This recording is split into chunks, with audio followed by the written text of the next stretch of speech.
Hello and welcome to Talk Truth. My name is Corey Huntsberger. I've got my father, Alan Huntsberger, in the studio, and our foundational verse says this: "The earth and everything in it, the world and its inhabitants belong to the Lord, for he laid its foundation on the seas and established it on the rivers." Psalm 24, 1 and 2. We start there, Alan, because it makes everything equal. The earth and everything in it, the world and its inhabitants belong to the Lord, period. We're going to start from there. That's our foundation, right? Supremacy of God and the rule of law. Boom. That's easy what peasy. we're birthed on. Well, I'm excited about our guest. We haven't had him on for a while, but he's back, and it's always great to have him. Man, we're having a lot of doctors on. What is up with that? I don't know. Dr. Dennis Modry, welcome to the show, my friend. Nice to be here. Thank you for inviting me again. Dr. Modry, you know, he used to transplant hearts and lungs. He was a pioneer in the heart transplant. Pioneer. Exactly. Well, does that mean you were the first person to experiment on someone? No one's ever done it before. That's scary. Basically, what it means is I'm a little older. But you know, that was a thrilling time. You know, those years at Stanford, in particular, those 3 years that I was there. Yeah. Because Stanford was really the mecca of cardiac transplantation and lung transplantation at the time, and I was there from '81 to '84. Before coming back to Western Canada and starting Western Canada's first heart and lung transplant program. But it was that experience there that gave me the credibility to do it. Well, you also basically were one of the founders of the Alberta Prosperity Project. And we know that since the election in Canada, you guys have been very busy. And so we wanted to get an update of what's going on with the Alberta Prosperity Project. And even though this does relate to Alberta, it does relate to the rest of Canada, or could very much impact the rest of Canada, depending on what happens in our future. Well, yeah, that's correct. Just for clarity, though, so it is true, Alan, that I'm one of the co-founders of the Alberta Prosperity Society, which governs the Alberta Prosperity Project, and so I chair the board of directors. But my interest in all of this really started with the national energy policy, and then it really accelerated in 2003. And then we started the society and the project in January of 2022. And a lot has happened in the last few years.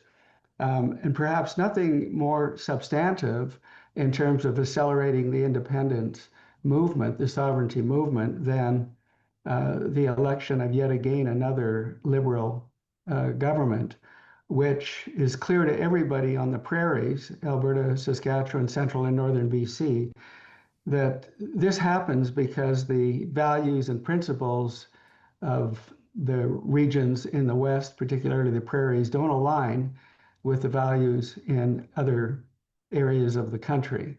And so here we are, and the movement, has grown substantively. We have right now more members. For example, I believe something like at least 5 times as many members as the UCP party itself has. So this is becoming a meaningful populist movement, the whole sovereignty movement. And, for your listeners, you think about sovereignty, and let me just make a comment about it. The Alberta sovereignty is not a right or a left issue. It's a very pragmatic issue. And when I say pragmatic, what I mean by that is sovereignty really means freedom from persecution. And when I say persecution, well, you might say, well, what do you mean by that? Well, freedom from persecution, political persecution, economic persecution, cultural persecution, religious persecution, regulatory persecution. These are the things that we need to get out from under. And as a consequence of getting out from under all federal regulatory control and taxation, Alberta has a opportunity to become one of the, if not the best place to live, work, raise a family, start a business. So there's such an opportunity here in Alberta for Alberta becoming sovereign. Everybody benefits, even those people that really would prefer that Alberta remain within Canada. The reality is that they will benefit substantively. And for those people that, wear Canada on their heart, they've got to ask the question, am I more emotionally tied to Canada, or am I more emotionally tied to the welfare, my own welfare and the welfare of my family, my children, and my grandchildren? Because if you're more emotionally tied to your family, then remaining in Canada compromises your family and your future. As a sovereign country, Alberta you can do a lot more to benefit yourself and your family and future generations. And I might say as well, and this is important, a lot of people still have parents, elderly parents. I'm talking about people that are still working in the workforce, but they're looking after elderly parents, and they can look after them better as well when they have more resources to do so. And so there's a lot to unpack here with respect to Alberta's sovereignty. And so what I'd like to do is, rather than just give a dissertation, let me specifically answer, any concerns or questions that either of you may have. Well, I mean, one of the things, of course, people kind of have this sentimental value of still remaining in Canada, but they don't really understand that from an economic point of view with Alberta, the way Canada is going, at least with our present member prime minister,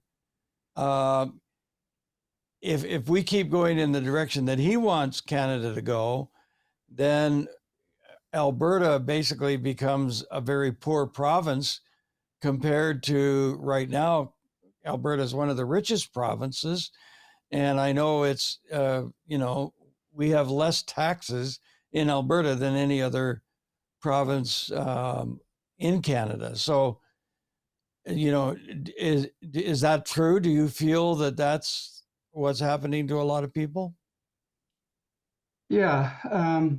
Let me touch on this from two perspectives: values and economics. Okay. So for people that don't understand what's about to happen to them, if they are comfortable, if they were comfortable under the Trudeau era, um, they perhaps may be less comfortable under the Carney era. Mr. Carney is far brighter, far more educated, far more persuasive, and I think for Alberta, far more dangerous. And you get a sense of this when you review his book. And let me just give you some excerpts from his book that I think are really relevant. Um, he claims that, in his own words, he claims that Western civilization is morally rotten, corrupted by capitalism, which has led to a climate emergency. And to deal with this, he proposes rigid controls on personal freedoms, businesses, and financial institutions. Now, what businesses is he talking about? He's talking about oil and gas, development and transportation, and he's talking about agriculture. And financial institutions, why did he bring those in? Because he wants to limit or prevent banks and other financial institutions from financing the development of our natural resources, as well as as agriculture. Now, when he talks about rigid controls, think about that. That's not just controls, that's rigid controls. This is communistic type rigid controls. And he goes on to say that he does not promise that people's lives will be better. In fact, they will be worse.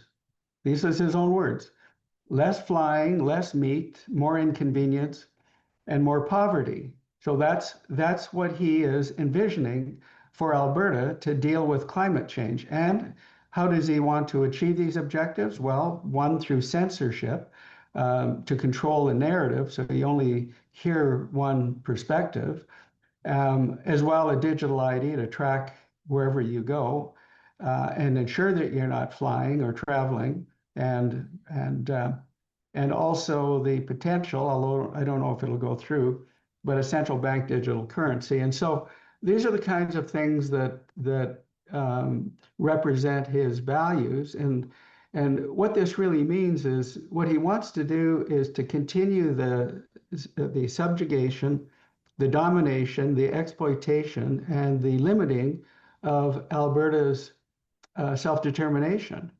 And this is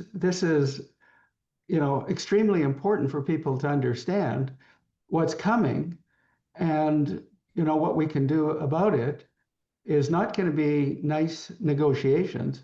The only thing that can work is a referendum on sovereignty that is successful, that empowers the provincial government to unilaterally declare its sovereignty, and that will be recognized by the U.S. And why we know that is because Jeff Rath, our general counsel, and I were on April the 22nd, we met with senior U.S. administrative officials in Washington. So there is a legal pathway. It starts with the Clarity Act, and the Clarity Act is stimulated through that petition, a successful petition in Alberta of 177,000 signatures on a petition will then obligate the provincial government to hold a referendum. And since we already have well north of 200,000 people registered to support the petition, then there's every expectation that the petition will be successful. But our challenge in the Alberta Prosperity Project is to continue the education of Albertans so that we have a plurality in support of sovereignty subsequent to the referendum, which we expect will occur in 2026. Now you're holding a town, hall meetings or community hall meetings, and you were saying something to the effect of that has really increased since the election. I wanted to know what's the ratio of meetings that you're having with urban versus country? Yeah. Well, Rural. it's a good question. We've had some very well attended meetings in Calgary with over 1,200 people. Red Deer 500-600. In Edmonton, we've been circling the city, as it were. Sherwood Park, Nisku, Leduc, Stony Plain, Spruce Grove. And what we wanted to do is we wanted to get out to the rural community first, hone exactly what it is we're going to be saying, create some intellectual material, which we've done, and I'll touch on that in a second, and then get into the cities with far greater information for the urban community to understand specifically how they will benefit as well. And so the two documents that I'm referring to is one, we call it the value of freedom, which is really an economic assessment of where we are in Alberta right now and what would it look like economically for Alberta to be a sovereign country. And so this is a valuable document that has been drafted by some very smart people, and it's being reviewed by an actuary right now as well, because we want to be absolutely sure of the numbers. But we've had bankers and we've had economists review the earlier drafts. And then we've also drafted a proposed interim constitution for Alberta, which defines the transition period between going from a province to a country, which the provincial government will be able to use during this transition to a sovereign country. And during that transition period, there will be a full constitutional conference that will be conducted, where all the stakeholders will be invited, and the public will have an opportunity to vote on the Constitution and make any further recommendations that would be relevant. The document acknowledges the supremacy of God as foundational to civil society and the rule of law. And we've made the point, let's face it, what is more foundational to civil society and the rule of law than the Ten Commandments? So that's integral to the document. And it's foundational to the recognition of how we got here in terms of Judeo-Christian values and principles and laws. So that's where we are. And during the petition period, which will be, like I say, in sort of August, September, October, November, that will in itself be stimulatory to the growth of the movement. And then obviously prior to the referendum in 2026, there will be a lot of interest and there will be a lot of town halls. We have a tremendous social media campaign out there as well with our communication team. We have 18 or 20 people on the communications team, about 60 people on the operational team, and like I said, around 16, 18,000 volunteers. So we're gearing up to take this to a winning referendum, which we expect to occur in 2026. And I might just touch on something that's rather interesting to contemplate. Polling. You know, if you look at polling right now, what you see coming on independent media is that somewhere between a third and 47%, which is the highest poll, supports sovereignty. But what's interesting is we still live in an era of cancel culture. So what does that mean? Well, what it means fundamentally is that not everybody is willing to answer a poll. And we've also noticed that some people don't even want to, they're very supportive of sovereignty and will vote for it in a referendum, but they don't want to register their contact information in support of the petition. Now, we need contact information because we have to know where to send the canvassers. That's one thing. But the other thing that your audience should know is that the contact information that we have on everybody, we are obligated legally to keep that information confidential. We don't give out tax receipts because if we did, then we would be required to share the contact information with CRA, and we don't do that. So anybody who's concerned about registering their support for Alberta sovereignty should have their anxiety alleviated, knowing that it's not possible for us to share that information. And so to your audience, if you're willing to go to the albertaprosperityproject.com website and register your intent to support the petition, that would be a good thing to do. It would be helpful for us. Not that we don't have the numbers. We have, like I say, closer to 250,000 than the threshold at 177,000. So we're already there. But it gives us a better idea in terms of, you know, where is the rest of the province at?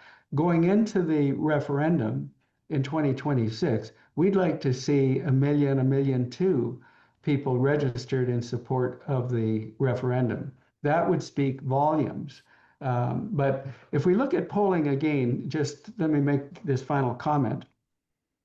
And the evidence for cancel culture is revealed in the US election.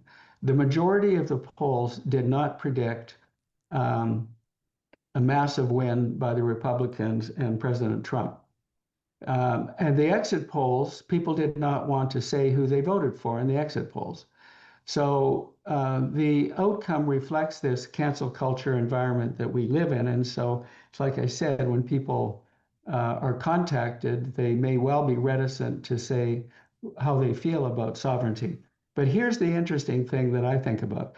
And this thought occurred to me a couple months ago. In 2021, we had a referendum to end equalization, and 62% of Albertans voted equalization. I don't know the validity of what I'm going to say now, but if 62% of Albertans voted to end equalization, the question that came to my mind is how many of those people would support a referendum on sovereignty, particularly if they knew that there's no other way to end equalization.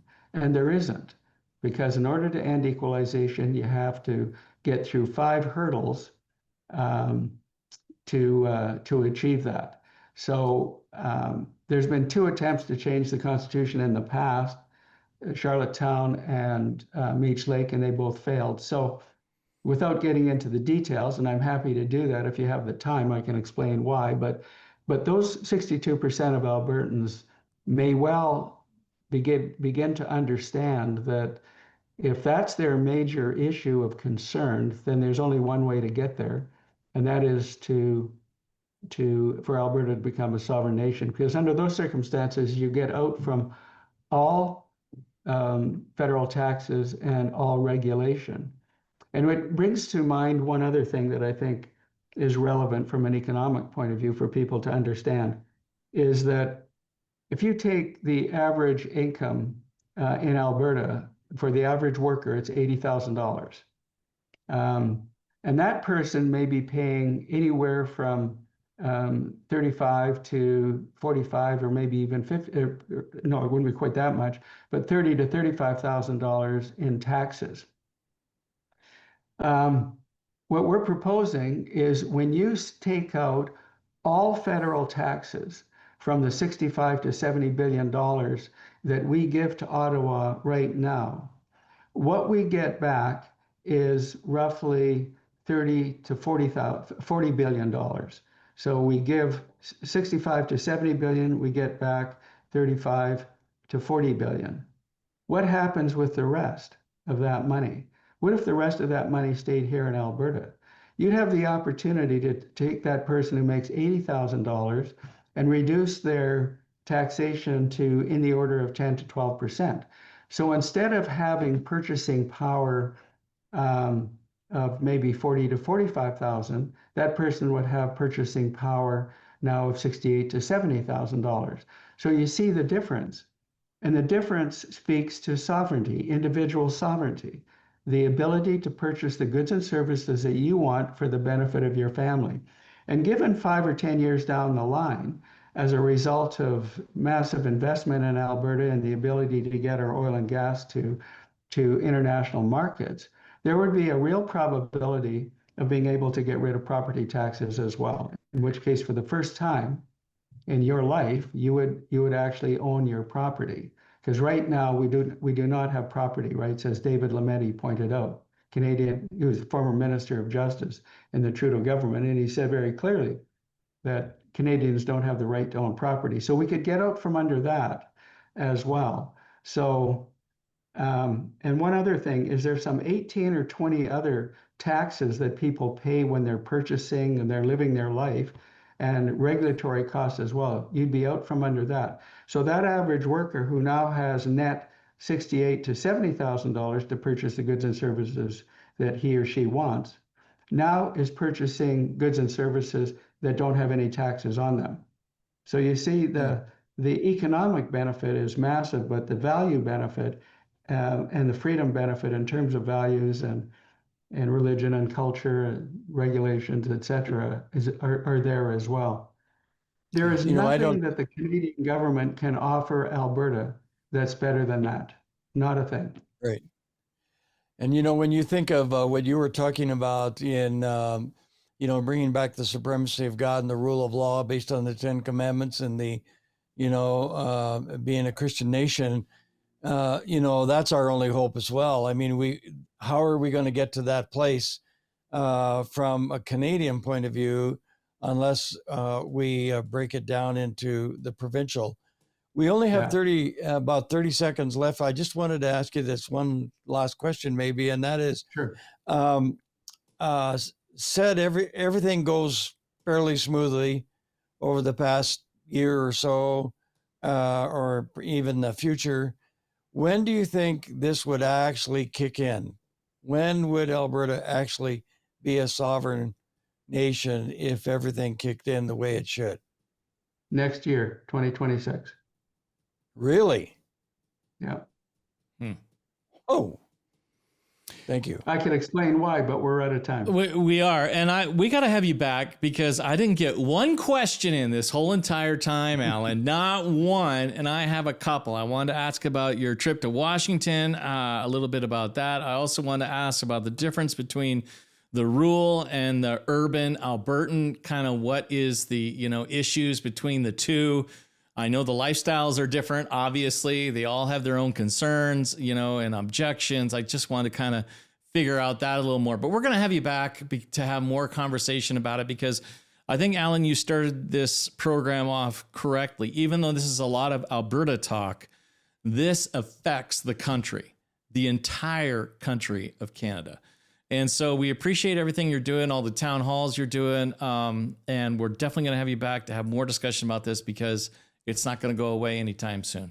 Thank you so much for being here. I think what we do here will affect the world. Well, fascinating conversation, Dad. Sorry you didn't get any questions in. Yeah, I didn't get one. But you know what? We're going to have them back. There's a lot of questions in there that I know that you have and I have. But I think you and I have the same ultimate overall concern. If God's not involved, if biblical principles are not involved, it's going to fail. I don't care who you are. I don't care how sweet it sounds. I don't care how much I'll save on taxes. I don't care, any of it. If God is not involved, it will fail. Right. And that's what we have to make sure is that biblical principles, it's built on the foundation of biblical principles. That's the only thing Agreed. I care about. Yeah.